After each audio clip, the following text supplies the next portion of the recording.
This video is sponsored by Surfshark. I just saw something that was interesting. It says Denmark is banning social media for everybody under the age of 15. I agree. All right. That's because I'm old. Now, on a scale of 1 to 10, how much do you approve? 15. See what I did there? See what I did there? I'll give that to you. That was good. Right. I did not see that coming. Now, it's corny as fuck. Government says that 94% of Danish children under the age of 13 already have a social media profile, which is crazy. 94%. That's not crazy. The crazy part is when I go to high schools and I make conferences and I ask them if they got social media, all of them will raise their hands.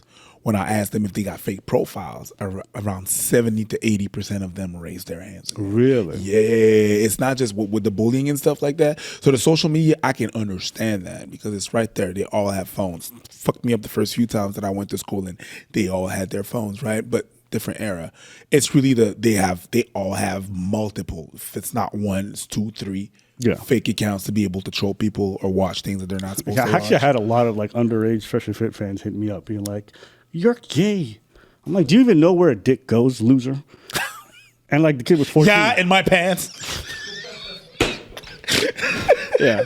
They argue that there's too great a risk for the time children spend online, exposure to violence, self-harm, and commercial interests of big tech. Part of the plan, children under 13 may still access social media if their parent permits it after specific assessment.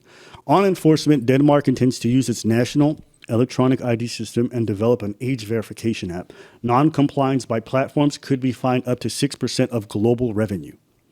That's a lot of money. One major critique, I'm going to present the other side now. The ban is seen by some as a blunt instrument.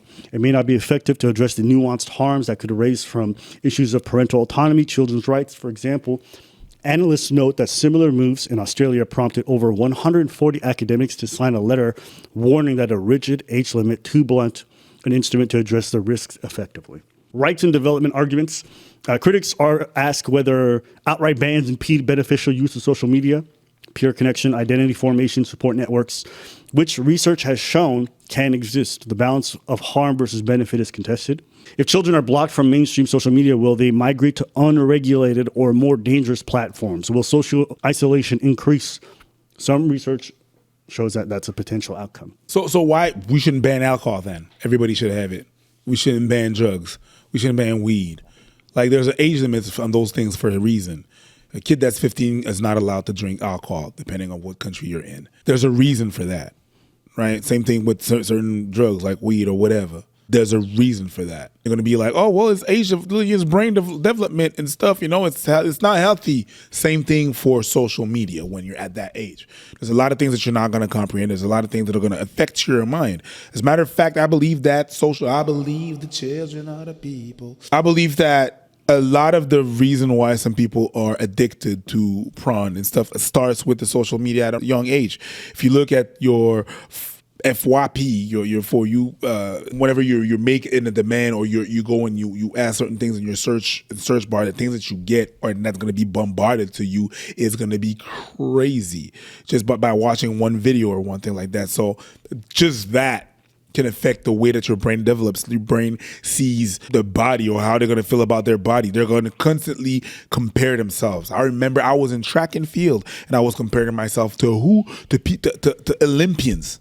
That was not even social media. That was once every 4 years. Imagine social media every time, all day and all night. I'm on my recess. I'm on my social media. I'm at home, social media. I'd be cooked right now.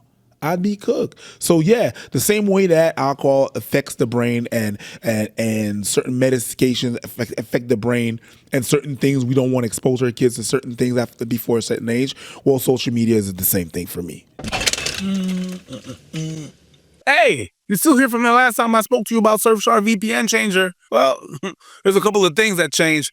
Yeah, winter is coming, but relax, don't worry. You still got time to book that ticket to the destination that you can get to in order to save yourself from the winter or a couple of days of cold. And you can use Surfshark VPN Changer in order to be able to save on your fare. Yeah, because it's a known fact that whenever you change a location of your device in which you're booking your ticket, you're going to be able to have a little bit of a rebate. A VPN changer does exactly that. It changes the location on your device whenever you are. More than that, Surfshark has 4,500 servers and throughout 140 locations. That's country, if you will. And you can enjoy, if you have a subscription of Surfshark One or Surfshark One Plus, you can enjoy the new email scam checker, which does exactly that. You don't want to have the thing called phishing, the princes from wherever they are trying to ask you for money. They check all that and they advise you whether it's a scam or not. So boom, you want to watch your programs and it gives you a little message. Oh, the program that you're trying to watch from the country that you're in,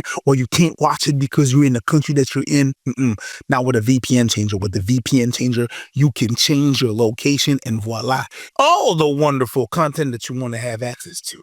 Those programs. The dragons and the lady that with the blonde hair that's a bit annoying, and the little I don't know what the proper term is. Oh, and more so, if you go to surfshark.com/AbbaandPreach, or you click on the link below and you use the promo code AbbaandPreach at checkout, you're gonna be able to enjoy 4 extra months on top of whatever subscription that you have. You're welcome. That's us. You're welcome. Enjoy. Yeah, I just think it's also probably some ages that you're more vulnerable than others, right? And I feel like those young teen years are probably some of the most. You're going through puberty, your hormones, everything like that. You're forming your own person and your own identity very strongly around those times too. Yeah. Being exposed to all these things is probably an overload and probably really bad.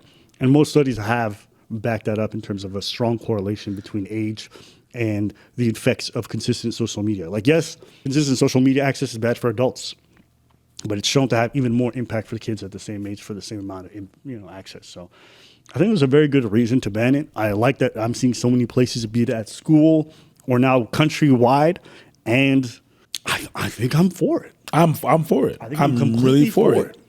I'm really for it. Yeah, I'm hoping more countries do this so we can have good case studies to justify it over here. You guys experiment with your kids. Just back then people were watching Jackass and acting like jackasses, and it was a TV show. It was not on screen all day, all night. Mm-hmm. So I'm not saying that they should ban jackasses, but it's just, yeah, they did. They're just showing the influence and how influential they are. Yeah, I agree. And that was just reruns and TV. I mean, we've already ran this experiment at school. And we've already seen a tremendous amount of progress in terms of attention span, in terms of how they connect with each other, in terms of like how it affects the bullying, in terms of how it affects just their overall grades, even that. So if we're already seeing that success in school, I'm not sure why that wouldn't carry over at home. The thing about technology is that it's useful in that for parents who are already overloaded or have a lot on their plate, you just stick some shit in front of the kid. And honestly, I just feel like sometimes parents rely on it too much. And then sometimes they try to take it back and the kid's like, no. And then the kid starts yelling. It was like, well, you got the little fucker addicted. I see and it. Now, of course, he's going to have like this weird reaction because this is the thing that kept him company when you wouldn't. I see it in my little nephew sometimes. Like, I see it. I'm like, yo. My sister was reading a book at the table and she got a smack behind the head. Like, we're at the table. You're going to respect this time. You know what I mean? Smack behind the head. She never did it again. And now I'm kind of triggered because when I see at the table kids on their iPad, I'm like, yo. Okay, you're the only kid. We're all adults. It's a privilege for you to be even sitting here. So you're going to put your thing down and you're going to learn something, little boy. Now you're the worst uncle. No, I'm not. I hate you. No, I hate you. No, I hate you. I don't care. He's not going to live. You don't. Mom lets me use my iPad. It's fine. You're not my dad. So, kid, you're gonna put your iPad down and you're gonna learn some things today. Go on surfshark.com/AbbaandPreach or click on the link below, and you're gonna be able to enjoy those 4 months extra if you, of course, use promo code AbbaandPreach.